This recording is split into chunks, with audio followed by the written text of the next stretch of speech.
जय हिंद दोस्तों, मेरा नाम पार्थ है और ऑप सेंटर में आपका स्वागत है। आज का जो अपना टॉपिक रहेगा, उसमें अपन 3 ब्रॉड टॉपिक्स कवर करेंगे। पहला तो है ट्रम्प टैरिफ, दूसरा है एससीओ मीट और तीसरा है इंडियन इकोनॉमी एंड जीएसटी। अब इसमें जो पहले 2 टॉपिक्स हैं, वो तो लोग बोलेंगे कि ये थोड़ा नेशनल सिक्योरिटी और जियोपॉलिटिक्स से रिलेटेड है। पर जो तीसरा टॉपिक है, जो इंडियन इकोनॉमी और जीएसटी है, इसमें हम लोग एक थोड़ा नया पर्सपेक्टिव लेके आए हैं। जैसे कि आपने देखा होगा कि पहला वीडियो हमने ऑपरेशन सिंदूर में उत्कर्ष ने डाला था।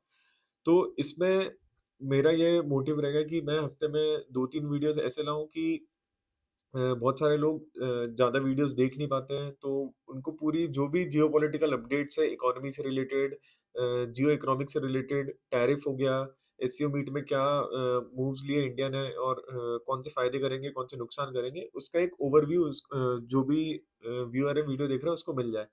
तो सबसे पहले जो अपन बात करेंगे कि ट्रम्प के टैरिफ। तो ट्रम्प ने जो इलेक्शन जीते थे, तो उनका जो इलेक्शन का मेन अपन बोलेंगे कि जो स्लोगन था, वो था कि एमएजीए मागा, कि मेक अमेरिका ग्रेट अगेन। तो उसके लिए ही उनने बहुत ही जो ऐसी पॉलिसीज लेके आए, जो भी बहुत सारे लोगों को पसंद नहीं आ रही है, कि सबसे जो उसमें से एक मेजर उनका ये चीज थी कि हमें अमेरिका में मैन्युफैक्चरिंग बेस वापस लेके आना है। बहुत सारी चीजें आउटसोर्स कर दी गई हैं अमेरिका के बाहर। तो उनने क्या किया है कि उसमें से एक मूव उनका ये है कि मैं दूसरी कंट्रीज़ में जो अमेरिका में गुड्स भेज रहे हैं, उन पे मैं टैरिफ लगाऊँगा। तो अब लॉजिक तो ये होता है कि मैं इकोनॉमिक्स का स्टूडेंट हूँ, तो हम लोग को टैरिफ कैसे कैलकुलेट करते हैं किसी भी कंट्री पे अगर आपको लगाना है, तो उसका एक प्रॉपर फ़ॉर्मूला होता है। पर ट्रम्प के अंडर ऐसा नहीं था, उनने जो टैरिफ लगाए कंट्रीज़ पे, इवन जब इंडिया पे 26% का टैरिफ लगा था, तब भी जो कैलकुलेशन थी कैलकुलेशन जो उन्होंने करी थी, वो कोई भी ऐसा लग नहीं रहा था कि कोई इकोनॉमिस्ट से उनने कंसल्ट किया था। उन्होंने रैंडम टैरिफ लगाए थे कि 26% आप ले लो, आपसे दोस्ती अच्छी है तो आप 30% ले लो, अगर आपसे दोस्ती खराब है तो आप 40% ले लो, तो बहुत ही रैंडम था। फिर ये चीज़ तो हो गई कि ये ऑपरेशन सिंदूर के पहले था कि इंडिया पे 25-26% टैरिफ लगाया था ट्रम्प ने। फिर जो हम लोग का एनालिसिस है, जो उत्कर्ष और मेरा एनालिसिस है, उसमें यही था कि जैसे अगर आप नीचे ये वाला ट्वीट पढ़ेंगे, तो ये 31 जुलाई का था कि they can take their dead economies down together for all I care. तो ये इधर ये बोलना चाह रहे हैं कि रशिया और जो इंडिया है, वो अपनी डेड इकोनॉमी लेके जा सकते हैं, मुझे उससे कोई फर्क नहीं पड़ता। जो अब पिछले अपन एक आध हफ्ते में देख रहे हैं, वो काफी चेंज हो गया है। तो उसमें ट्रम्प के साथ क्या इशू आ रहा है सबको, कि बहुत सारे में भी जियोपॉलिटिकल एक्सपर्ट्स के हम लोग पॉडकास्ट इंटरव्यूज देखते हैं कि जो ट्रम्प है, वो कोई मतलब स्टेट्समैन होते हैं, वैसी उनकी कोई पॉलिसी नहीं है, काफी रैंडम है। वो एक बिजनेसमैन है, रियल एस्टेट का बिजनेस करते हैं। तो एक दिन वो इंडिया की तारीफ करते हैं और दूसरे दिन वो इंडिया की बुराई करने लगते हैं। तो इसमें अपन को यही देखना पड़ेगा कि ये जो ट्रम्प के टैरिफ है, लोग अब इसको बोल रहे हैं कि ये आप इसको इकोनॉमी के लेंस से देखो, आप इसको किसी और चीज के लेंस से देखो। पर जो हम लोग का व्यू है ऑप सेंटर पे, कि ये जो एक अमेरिकन साइकी है, जो ईगो है, हम लोग इसको उसके लेंस से देखते हैं। अगर ऑपरेशन सिंदूर में इंडिया ने जो अमेरिका के F-16 वाला बेस था, उसको हिट किया, अब बहुत सारे लोग क्लेम करते हैं कि अब ऐसा कोई ऑफिशियल सोर्स तो नहीं है, तो उसमें ये भी बोलते हैं कि न्यूक्लियर फैसिलिटी हिट करी। तो मेरे को लगा कि ट्रम्प ने वो अपनी ईगो पे ले लिया कि इंडिया जैसी कंट्री कैसे अमेरिका को हिट कर सकती है। तो फिर अब फिर ट्रम्प ने ये भी दिया था कि ऑफ रैम्प दिया था इंडिया को कि आप इसको ये बोल दीजिए कि मैंने सीज़ फायर कराया है, और पाकिस्तान उसपे मान गई थी, पर इंडिया नहीं माना। जो अपने प्राइम मिनिस्टर थे, उनने बोला था। और इसमें कुछ ऐसा नहीं है कि इसमें बीजेपी या कांग्रेस वाली बात नहीं है। इवन इंदिरा गांधी भी होती, जो कांग्रेस में थी, 1970s में प्राइम मिनिस्टर थी इंडिया की, तो उनने भी वो भी नहीं झुकी थी निक्सन के सामने। तो वही सेम चीज़ अभी वापस रिपीट हुई है। उनने भी 7th फ्लीट भेजी थी। फिर अभी भी उनने थ्रेटन किया कि हम टैरिफ बढ़ाएँगे, तो फिर नरेंद्र मोदी जो प्राइम मिनिस्टर है, उन्होंने भी बोला कि ठीक है, आप बढ़ा दीजिए, हमें कोई इससे इश्यू नहीं है। तो यही चीज़ है कि जो ऑपरेशन सिंदूर के पहले और ऑपरेशन सिंदूर के बाद लोग स्पेकुलेशन कर रहे थे। हमारा जो स्पेकुलेशन है वो ये है कि ट्रम्प ने एक ऑफ रैम्प दिया था कि आप हमें नोबेल प्राइज़ के लिए नॉमिनेट कर दीजिए, और हमने सीज़ फायर कराया है, और वो इधर नरेंद्र मोदी ने डिक्लाइन कर दिया। तो ये जो टैरिफ की सिचुएशन है कि जो अभी तक चल रही है, अभी मैं ट्रुथ सोशल पे ट्रम्प डालते रहते हैं अपना, उसमें मैं ये देख रहा था कि अब थोड़े सॉफ्ट हो गए, तो इंडियन प्राइम मिनिस्टर है, उनने भी वापस उस पे ट्वीट कर दिया था। फिर tariff timeline in 2025 related to Trump and India. तो वही है, 7th 8th में जब ऑपरेशन सिंदूर लॉन्च हुआ था, तो 25% था। इधर देख सकते हैं। फिर जुलाई 30th को Trump announces 25% tariff on Indian imports effective August 1। ये फिर उसके बाद की टाइमलाइन है 30 जुलाई की। फिर 6 अगस्त को Trump announces an additional 25% tariff to make a total of 50। ये इनने इसलिए किया था क्योंकि एक तो इनका ईगो इधर पे हर्ट हो गया था कि अपन ने इनको नोबेल प्राइज के लिए नॉमिनेट नहीं किया। दूसरा कि इनसे यूक्रेन और रशिया में भी कुछ मीडिएशन या अलास्का से जैसी आया उधर टॉक्स फेल हो गई थी पुतिन और ट्रम्प की। तो फिर उनने यही बोला कि किसी को स्केपगोट तो बनाना ही पड़ेगा, तो उन्होंने इंडिया को उठा के इंडिया पे टैरिफ मार दिया।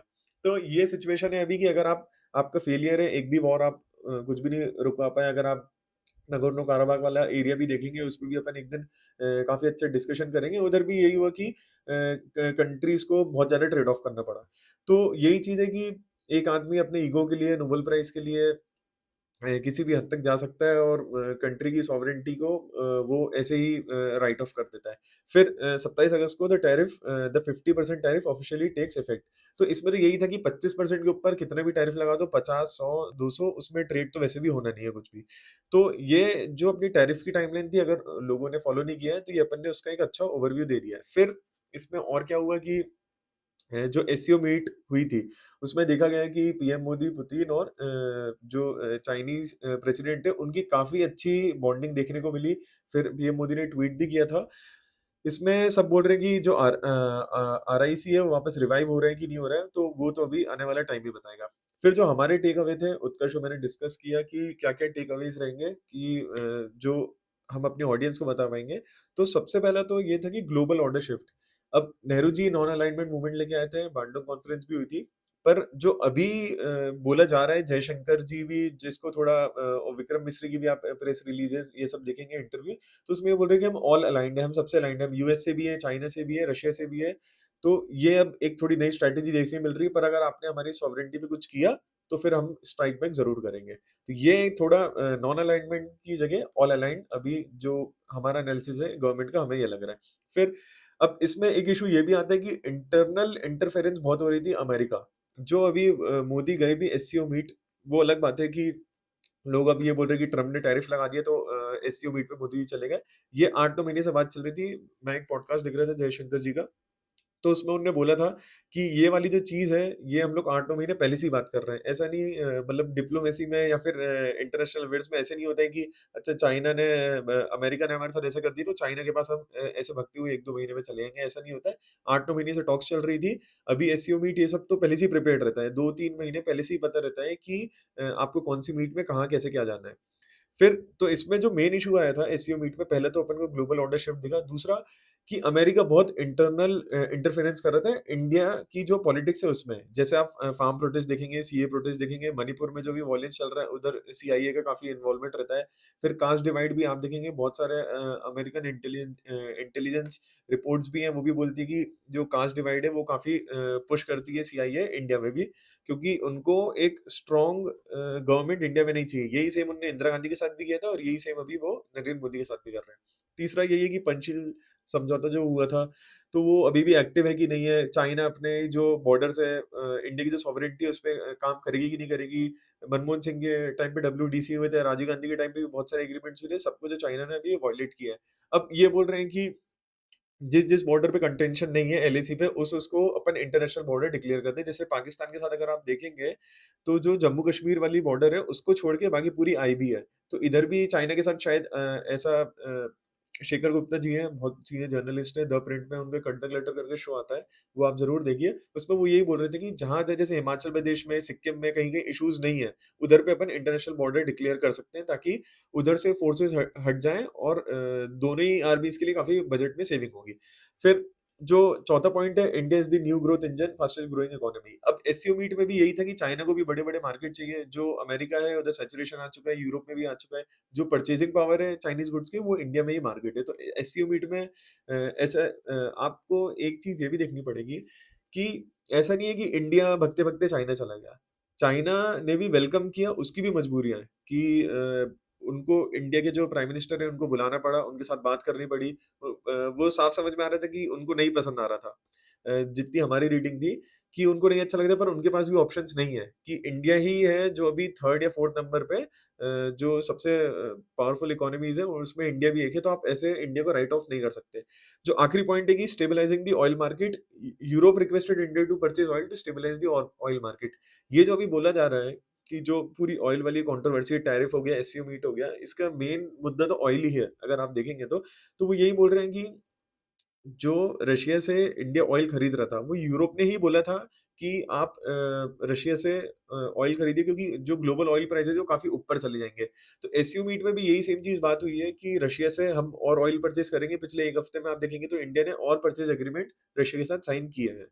फिर जो लास्ट टॉपिक रहेगा, अब लोग बोलेंगे कि अ, जो जीएसटी है, वो जो मोदी गवर्नमेंट अभी लेके आई है, निर्मला सीतारमण, जो अपनी फाइनेंस मिनिस्टर है, कि आप ट्रम्प ने टैरिफ मार दिए, तो आप जीएसटी रिफॉर्म्स लेके आए। तो पहली बात तो ऐसे नहीं होता है। ये लोगों को समझना चाहिए कि इतनी क्विक कोई भी चीज़ नहीं होती कि अगर ट्रम्प ने टैरिफ मार दिया, जैसे ऑपरेशन सिंदूर के बाद, और फिर जीएसटी मीटिंग बुलाई और फिर डिसाइड हुआ कि अपन अब जीएसटी जो रहेगा वो स्लैश कर देंगे, क्योंकि जो एक्सपोर्ट होंगे यूएस में, अपन कुछ $90 बिलियन का एक्सपोर्ट करते हैं, उस पे हिट आ रहा है। जितने गुड्स एंड सर्विसेज पे हिट आ रहा है, उसकी total value 90 to 100 billion dollar है। तो अपन जीएसटी मीटिंग बुलाते हैं और जो जीएसटी रिफॉर्म है वो अपन पास कर देंगे। ऐसे बिल्कुल भी नहीं होता है। इसमें क्या है कि मैं थोड़ा आगे ले जाना चाहूँगा। एक संजीव सान्याल हैं, बहुत बड़े इकोनॉमिस्ट हैं और ये पीएम इकोनॉमिक एडवाइजरी काउंसिल में भी हैं। इनने ये बोला था कि ये तो 9-10 महीने से पहले से ही चल रहा है। ये वाला वीडियो ज़रूर देखिए, एनडीटीवी पे है इनका, कि ये ऐसे नहीं होता है कि वही मैंने आपको पहले भी चीज़ बताई, जो एससीओ मीट में भी लोग बोल रहे हैं कि आपका अमेरिका से इश्यू आ गया तो आप चाइना चले गए। ऐसे नहीं होता है। इसमें भी सेम है कि अगर आपके टैरिफ लग रहे हैं तो जीएसटी में कट मार दीजिए। ऐसे बिल्कुल भी नहीं होता है। ये जो डिस्कशन थे, ये 9-10 महीने पहले से ही चल रहे थे। स्टेट की कंसिडरेशन लेना बहुत ज़रूरी है। इसमें जो जीएसटी काउंसिल में वोटिंग होती है, मैं किसी और दिन जो इकोनॉमी से रिलेटेड वीडियो होगा, मैं आपको उसमें बताऊँगा कि इसमें स्टेट्स भी वोट करते हैं। 66% वोटिंग स्टेट्स के हाथ में रहती है। तो ऐसे नहीं है कि एकदम से जीएसटी कट हो जाता है, सबकी सहमति इसमें ज़रूरी रहती है। तो इसमें यही चीज़ है कि इनने ये चीज़ हो सकती है जो हमारा एनालिसिस है ऑप सेंटर में, कि इनने थोड़ा पुश किया होगा कि जैसे ही ट्रम्प के टैरिफ किक ऑफ हो जाएँगे, तो ये वाले क्वार्टर पे अपन को एकदम से हिट पड़ेगा। तो अगर अपन दिवाली तक जीएसटी रिफॉर्म्स ले आएँ, अगर थोड़ी बाइंग आ जाएगी, तो जो अपना 7.8% इधर पे मैंने लिखा हुआ है Q1 जीडीपी 7.8%, इसको थोड़ा कुशन मिल जाएगा कि अगर मान लीजिए कि अगले क्वार्टर का नंबर हाइपोथेटिकली अगर 6.5 आ रहा होता, तो अगर जो टैरिफ है वो 6.2 तक उसको ले जाते हैं, तो थोड़ा कुशन अगर अपन को इधर पे मिल जाएगा कि जीएसटी में रिफॉर्म्स लेके थोड़ी बाइंग बढ़ जाएगी, क्योंकि दिवाली का भी समय है। तो इधर पे अपनी जो इकोनॉमी है उसको 2-3 क्वार्टर के लिए थोड़ा सपोर्ट भी मिल जाता है, और लॉन्ग टर्म तो ये बहुत ही अच्छी चीज़ है कि अगर आप जो शायद से इंडिया की हिस्ट्री में पहली बार ही ऐसा हुआ है कि जो डायरेक्ट टैक्स और इनडायरेक्ट टैक्स दोनों में ही काफ़ी सिग्निफिकेंट कट आया है। आपने देखा होगा कि अभी जो बजट आया था उसमें भी पर्सनल इनकम टैक्स में कट दिया था। तो यही कि जो नेक्स्ट जेन जीएसटी रिफॉर्म्स आए हैं, इसको ट्रम्प टैरिफ से भी बहुत लोग रिलेट कर रहे हैं। मैं इतने रिलेट करूँगा कि उनने ये बोला होगा कि ट्रम्प के टैरिफ आ रहे हैं, इसको अपन थोड़ा जल्दी पुश करते हैं। ये नहीं है कि ट्रम्प के टैरिफ आए हैं तो इसको चलो अभी अपन स्टार्ट कर देते हैं। ये टॉक्स जो चल रही थी वो 8-9 महीने पहले से ही चल रही थी। फिर वही जो मैंने अभी आपको बात बताई कि export loss by Trump tariff, उसको कॉम्पेंसेट कर रहे हैं। जो कंजम्पशन स्लो डाउन है, अभी भी कंजम्पशन जो है इंडियन इकोनॉमी का, वो 60% नहीं पहुँचा है। वो कुछ 57-58% है, शायद ये जीएसटी कट के बाद वो और ऊपर चले जाएगा। Providing cushion to middle class and Bihar election. Bihar election का भी लोग बोल रहे हैं कि इस पे फ़र्क पड़ेगा। मेरे को तो मेरा जो एनालिसिस है कि ये भी एक फैक्टर हो सकता है कि बिहार इलेक्शन आ रहे हैं, जीएसटी रिफॉर्म्स भी करने थे, और कंज़म्पशन में भी थोड़ा स्लो डाउन है। तो अपन जीएसटी रिफॉर्म को थोड़ा पुश करके जल्दी क्यों नहीं कर सकते? शायद ये भी हो सकते थे कि नवंबर या दिसंबर तक की भी गवर्नमेंट सोच रही थी लाने का, पर बहुत सारे चेंजेज़ आए एकदम से, तो उन्होंने अभी रिलीज़ कर दिया। फिर एक ये मैं न्यूज़पेपर पढ़ रहा था, तो इसमें कटिंग थी कि इधर पे आप देखेंगे कि जो यूरेशियन इकोनॉमिक यूनियन है, इनके साथ एफटीए चल रहा है, यूरोपियन यूनियन के साथ चल रहा है, ऑस्ट्रेलिया के साथ सेकंड ट्रांच चल रहा है, फिर आसियान कंट्रीज़ के साथ चल रहा है, ओमान के साथ चल रहा है। इधर आप नीचे देखेंगे तो Sri Lanka, Peru, Chile, New Zealand, Saudi Arabia, सबके साथ इंडिया एफटीए कर रही है। तो अगर ट्रम्प $100 बिलियन मान लीजिए अगर उस पे लग भी रहा है अपना टैरिफ, तो अपन इधर से कॉम्पेंसेट कर सकते हैं। अगर 1-2 क्वार्टर्स का जीडीपी स्लो डाउन आएगा भी। देखिए क्या होता है कि अभी मैं इकोनॉमिक में ज़्यादा बात कर रहा हूँ, पर इसमें क्या चीज़ रहती है, लोगों को समझना चाहिए कि आपको हर चीज़ में ट्रेड ऑफ करना पड़ेगा। अगर अपनी जो अभी गवर्नमेंट है उसने सोचा है कि हाँ 2-3 क्वार्टर क्वार्टर का स्लो डाउन आ सकते तो मतलब आ जाए, पर हम लोग अपनी सॉवरेनिटी पे कॉम्प्रोमाइज़ नहीं करेंगे। यही चीज़ है जो इंडिया को बाकी कंट्रीज़ से अलग करता है। मल्टी अलाइन्ड आप कोई सी अलाइन बोल लीजिए इंडिया को, पर जो अपनी फॉरेन पॉलिसी है वो काफ़ी अलग है। अपन सबके साथ कोऑपरेट करते हैं, सबके साथ मिलते हैं और यही जो अगर आप 1950 से भी देखेंगे कि इंडिया ने अपनी कभी भी सॉवरेनिटी कॉम्प्रोमाइज़ नहीं कर रही है और अभी भी नहीं करेंगे।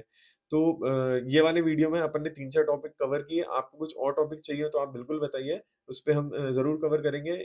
ऐसे जो ये जियोपॉलिटिक्स और इकोनॉमिक्स वाले वीडियो रहेंगे, ये मैं हफ्ते में 2 बार लेके आऊँगा। आपको और कोई सी भी टॉपिक्स चाहिए हो तो आप कमेंट सेक्शन में ज़रूर लिखिए। थैंक यू, जय हिंद।